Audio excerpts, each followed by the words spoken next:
करते हैं हम लोग अपना जो दूसरा वीडियो है अलंकार का। वो पहले वीडियो मैंने आपको जैसा बताया कि अलंकार क्या होता है। काव्य की शोभा जिन शब्दों के माध्यम से बढ़ती है उन्हें हम अलंकार कहते हैं। अलंकार के दो मुख्य भाग होते हैं, शब्द अलंकार और अर्थ अलंकार। तो मैंने आपको पहले वाले वीडियो में बताया कि शब्द अलंकार क्या होता है, जहाँ पर काव्य में जहाँ पर शब्दों के माध्यम से काव्य की शोभा बढ़ती है वहाँ शब्द अलंकार होते हैं। और उसके जो मेन जो भेद होते हैं, अनुप्रास अलंकार, यमक अलंकार, श्लेष अलंकार, वक्रोक्ति और पुनरोक्ति बताए थे। और अब हम यहाँ पर दूसरे वीडियो में आपको बताते हैं अर्थ अलंकार। अर्थ अलंकार जहाँ अर्थ के माध्यम से काव्य की शोभा बढ़े वहाँ अर्थ अलंकार होती है। ठीक है, जहाँ अर्थ के माध्यम से काव्य की शोभा बढ़ती है वो क्या होता है, अर्थ अलंकार। अच्छा, अर्थ अलंकार के अब देखते हैं भेद। तो अर्थ अलंकार के यहाँ पर 5 मुख्य भेद बताए गए हैं, तो वो हम देखते हैं। तो पहला है उपमा अलंकार, दूसरा रूपक अलंकार, तीसरा उत्प्रेक्षा अलंकार और चौथा मानवीय अलंकार, मानवीकरण अलंकार और पांचवा अतिशयोक्ति अलंकार। ठीक है, पहला उपमा अलंकार, दूसरा रूपक अलंकार, तीसरा उत्प्रेक्षा अलंकार, चौथा मानवीकरण अलंकार और पांचवा अतिशयोक्ति अलंकार, अतिशयोक्ति अलंकार। ठीक है, अब हम आगे चलते हैं और इनका जो है इनको समझते हैं कि उपमा अलंकार क्या है, रूपक अलंकार क्या है। ठीक है, तो सबसे पहला देखते हैं हम उपमा अलंकार। जो अर्थ अलंकार का जो पहला भेद है उपमा अलंकार, तो हम पहले उपमा अलंकार देखते हैं। इसकी परिभाषा देखेंगे हम पहले। जहाँ किसी व्यक्ति या वस्तु की तुलना किसी श्रेष्ठ व्यक्ति या श्रेष्ठ वस्तु से की जाए उसके गुण धर्म के आधार पर वहाँ पर उपमा अलंकार होता है। ठीक है, जहाँ किसी व्यक्ति या वस्तु, कोई भी चीज़ हो या कोई व्यक्ति हो, उसकी तुलना किसी दूसरे श्रेष्ठ व्यक्ति या वस्तु से की जाए और उसके गुण धर्म के आधार पर वहाँ पर उपमा अलंकार कहलाता है। ठीक है, अब ये और अच्छे से समझ में आ जाएगा जब आप इसका और उदाहरण देखेंगे तो अच्छे से समझ में आएगा आपको। चलिए अब हम देखते हैं कि उपमा अलंकार जब हमने बताया अभी, तो इसकी हमने आपको जो है परिभाषा बताई कि हम इसको परिभाषित कैसे करते हैं। जहाँ पर किसी व्यक्ति या वस्तु की तुलना उससे श्रेष्ठ और व्यक्ति वस्तु से की जाती है गुण धर्म के आधार पर, वहाँ पर उपमा अलंकार होता है। अब उपमा अलंकार के 4 भेद होते हैं, वो कौन से होते हैं उसे देखते हैं। उपमा अलंकार के जो 4 भेद होते हैं वो कौन से होते हैं। पहला उपमेय, उपमेय जिसकी तुलना की जाए, उपमान जिसमें तुलना की जाए, उपमेय जिसकी तुलना होती है और उपमान जिससे तुलना होती है। गुण धर्म, जिससे गुण धर्म का अर्थ होता है किसी की अच्छाई बुराई। और वाचक, वाचक होता है पहचान चिन्ह, जिससे आपको काफ़ी हेल्प मिलती है कि किसी काव्य में जो है आपको पता कैसे लगेगा कि ये जो है उपमा अलंकार। उसमें कुछ इस तरह से हिंट्स देते हैं, जैसे इसमें दिया हुआ है से, सम, सरिस, सदृश, समान, सी, इव। ठीक है, तो ये इसके वाचक यानी कि पहचान चिन्ह है। तो उसके 4 भेद कौन कौन से हुए उपमा अलंकार के। उपमेय, उपमान, गुण धर्म और वाचक। उपमेय अर्थात जिसकी तुलना की जाए, उपमान जिससे तुलना की जाए, ध्यान से समझ लीजिए, जिसकी तुलना की जाए और जिससे तुलना की जाए। और गुण धर्म अच्छाई बुराई, वाचक पहचान चिन्ह। ठीक है, आगे तो देखिए इसका पहला उदाहरण हम देखते हैं। उपमा अलंकार का पहला उदाहरण देखते हैं। हरिपद कोमल कमल से, हरिपद कोमल कमल से, अर्थात जो हरि यानी कि भगवान के जो पैर हैं वो किसके समान है, कमल के समान कोमल है। कैसे है, कमल यानी कि फूल जो होता है कमल का फूल उसके समान कोमल है। ठीक है, तो अब देखते हैं कि इसमें उपमेय और उपमान कहाँ है। हरिपद, हरिपद उपमेय जिसकी तुलना की जाए, तो यहाँ किसकी तुलना की जा रही है, हरिपद यानी कि भगवान के पैरों की।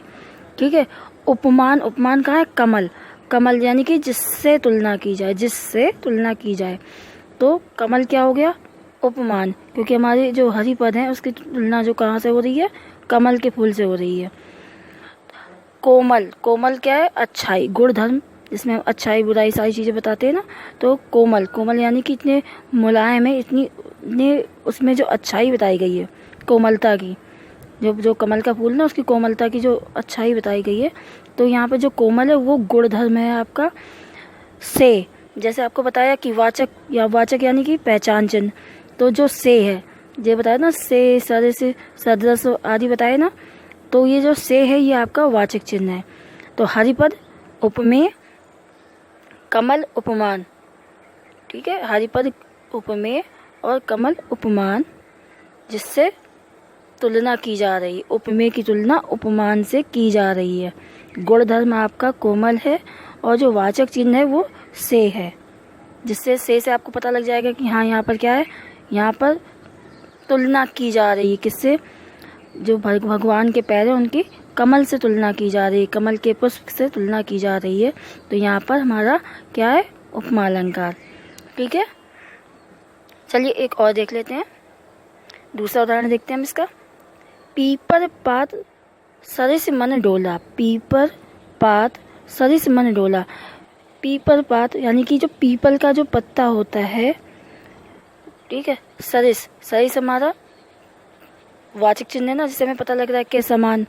मन डोला, मन मतलब हृदय आपका, डोलना डोलना मन, डोला का अर्थात यहाँ पर ये लिया जाता है कि जिस तरह से आपका जो हृदय कभी स्थायी नहीं रहता, कभी इधर कभी उधर।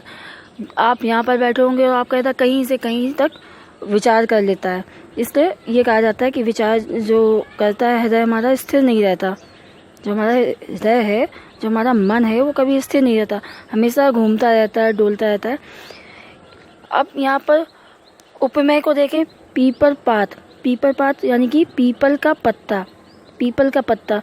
ये पेड़, जो हमारे जितने भी पेड़ हैं सभी, जब हवा चलती है सारे हिलते हैं, लेकिन एक पीपल का जो पेड़ है उसमें खास बात ये होती है कि इसके सारे पत्ते हिलते हैं, एक एक पत्ता हिलता है उसका।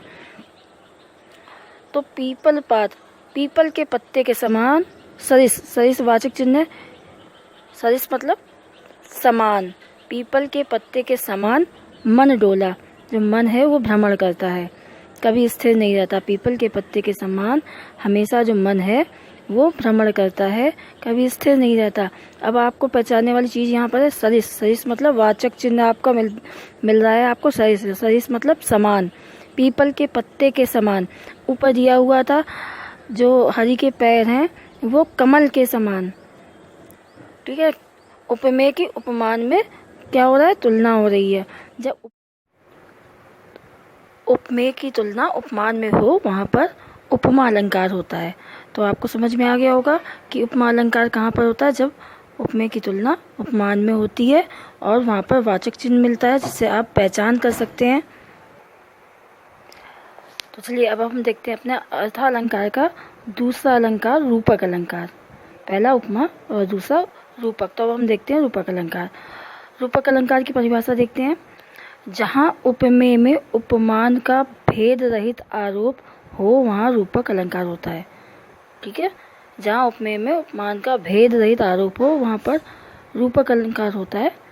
ये इसकी परिभाषा थी। अब आप देखते हैं इसके अलंकार के जो उदाहरण है, जिससे आपको जल्दी समझ में आएगा। तो उसका पहले पहचान चिन्ह देख लें। चलिए अब देखते हैं रूपक अलंकार, जो हमारा अर्थ अलंकार का दूसरा अलंकार है, रूपक अलंकार। तो इसकी परिभाषा देखते हैं। जहाँ उपमेय में उपमान का भेद रहित आरोप हो, वहाँ पर रूपक अलंकार होता है। जहाँ उपमेय में उपमान का भेद रहित आरोप हो, वहाँ रूपक अलंकार होता है। इसके पहचान चिन्ह देखते हैं। पहचान चिन्ह देखने से हमें जो अलंकार होता है उसकी बहुत जल्दी पहचान हो जाती है कि यहाँ पर कौन सा अलंकार आ रहा है। तो इसका पहचान चिन्ह योजक चिन्ह, यो हमारा बीच में आता है तो डैश सा लगा होता है, हाँ ये योजक चिन्ह है। ठीक है, तो जब दो शब्दों के बीच में ये योजक चिन्ह आए तो इससे हमें पहचान हो जाएगी कि यहाँ पर रूपक अलंकार हो रहा है। तो इसकी परिभाषा देखते हैं। पहचान चिन्ह हम कैसे जानेंगे, कहाँ पर कैसे लगेगा।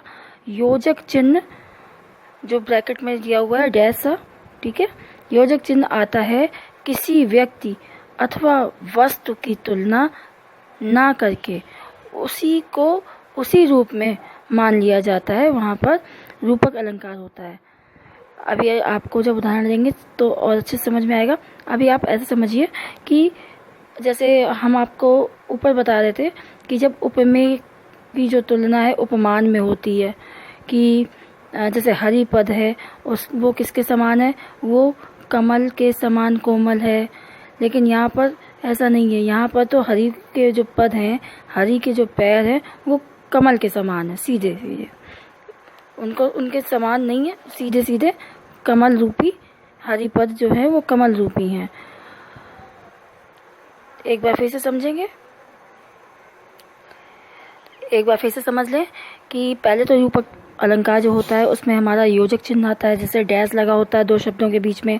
इसके अतिरिक्त किसी व्यक्ति या वस्तु की तुलना नहीं की जाती। यहाँ पर किसी व्यक्ति या वस्तु की तुलना किसी और श्रेष्ठ व्यक्ति या वस्तु से नहीं की जाती है, उसको उसी रूप में मान लिया जाता है, उसी रूप में स्वीकार कर लिया जाता है। जैसे ऊपर आपका उपमा अलंकार में था कि जब उपमेय की तुलना उपमान में होती है, जैसे आपका हरिपद कमल के समान है, लेकिन यहाँ हरिपद कमल के समान नहीं होगा, यहाँ हरिपद कमल है। ठीक है, चलिए अब इसका उदाहरण देखते हैं तो और अच्छे समझ में आपको आ जाएगा। तो इसका उदाहरण देखते हैं। इसका पहला उदाहरण देखते हैं, मैया मैं तो चंद्र खिलौना ले हूँ। मैया मैं तो चंद्र खिलौना ले हूँ।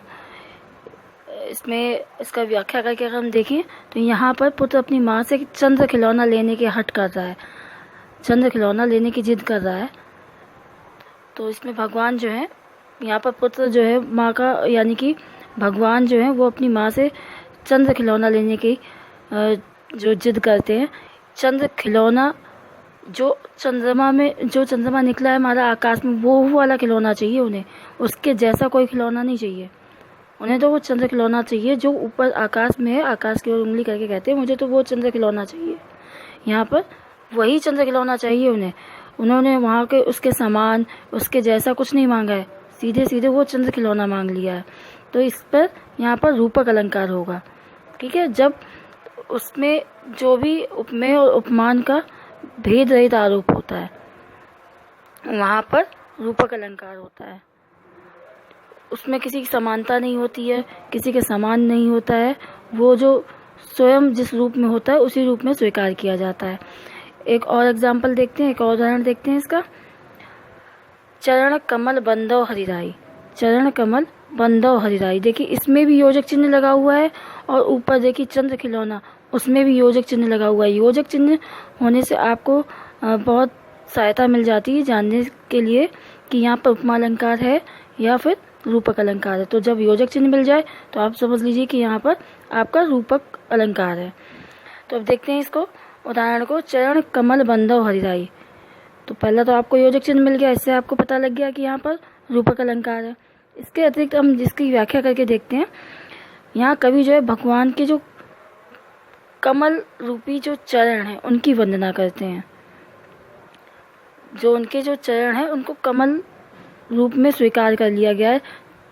कमल जैसे चरण नहीं है यहाँ पर, जैसे ऊपर जो थे हरि के पद वो कमल के समान कोमल थे, लेकिन यहाँ उनके जो भगवान के जो चरण हैं वो कमल रूपी चरण को कवि वंदन करते हैं, कमल रूपी चरण की वंदना करते हैं।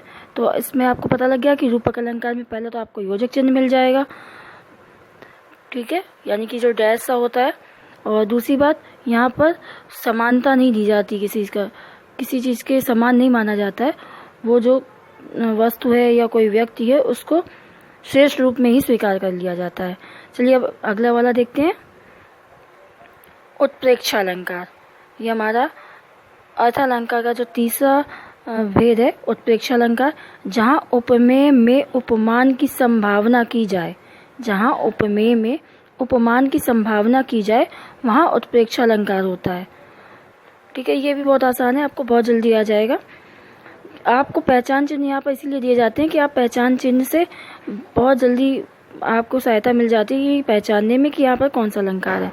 जैसे उपमा में दिया था से सदस्य सदृश सायु दिया था, इसी तरह से आपको दूसरे में रूपक अलंकार में दिया था कि वहाँ पर आपका योजक चिन्ह आ जाता है।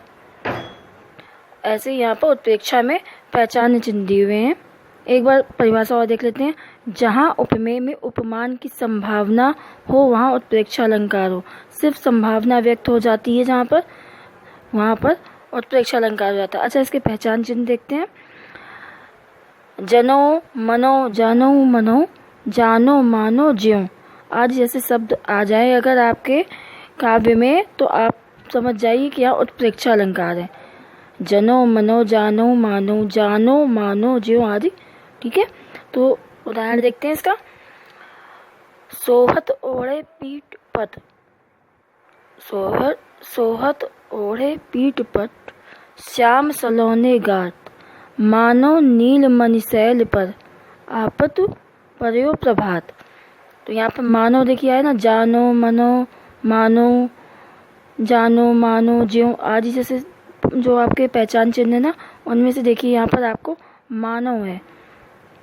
ठीक है, तो आपको मानो यहाँ पर पहचान चिन्ह के रूप में मिल जाएगा, तो आप यहाँ पर अपने आप ही समझ जाएंगे यहाँ पर उत्प्रेक्षा अलंकार है।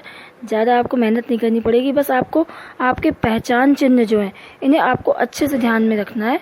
इसी की सहायता से आप बहुत आसानी से अलंकार का जो है वो पता लग जाएगा कि यहाँ पर कौन से अलंकार है। यहाँ पर जैसे आपको पता है संभावना है, संभावना व्यक्त की जाती है।